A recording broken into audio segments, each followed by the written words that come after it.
afternoon, ma'am. Myself, Mohammed Nazim Rathod. My question from for Persanjit, ma'am. Ma'am जैसे कि आपको पता है कि कॉलेज लाइफ जिंदगी में एक ही बार मिलेगी, वापस ये लाइफ नहीं आएगी। तो अब प्रिपरेशन की बात भी आपने की कि साथ साथ में मैनेज करती थी। मेरा फर्स्ट क्वेश्चन ये रहेगा कि कॉलेज लाइफ के साथ, क्योंकि हम जो टाइम यहाँ स्पेंड करते हैं वो मतलब कभी हम भूल नहीं पाएंगे। तो अब इसके साथ साथ हमें क्या ऐसे 2 या 3 जो आपको लगता है ऐसी चीजें करनी चाहिए जो हमारी कॉलेज लाइफ को हमारे यूपीएससी की प्रिपरेशन में रिफ्लेक्ट करे।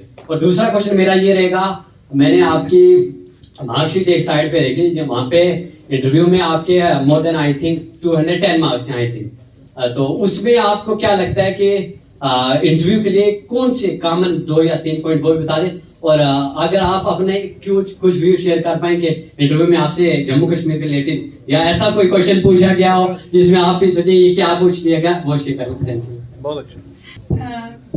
कॉलेज लाइफ और यूपीएससी की प्रिपरेशन साइमल्टेनियसली चलती है, और सच बताऊं तो उसमें कोई आपको ऐसा नहीं लगेगा, क्योंकि मेरा भी जो फ्रेंड का सब मतलब सर्कल था वो भी प्रिपरेशन, वो भी अच्छे स्टूडेंट्स थे, सब ठीक था। तो मुझे कभी ऐसा नहीं लगा कि यूपीएससी की प्रिपरेशन के कारण मेरी कॉलेज लाइफ की सैक्रिफाइस हुई, या ऐसा कुछ भी नहीं था। बहुत थिंग्स वेंट गुड।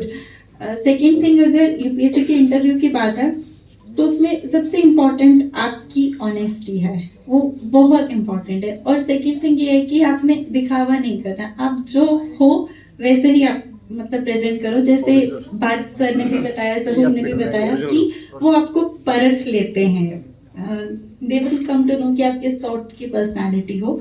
तो आप जो हो उसी तरीके से आप जो है वो प्रेजेंट कीजिए। Thank you.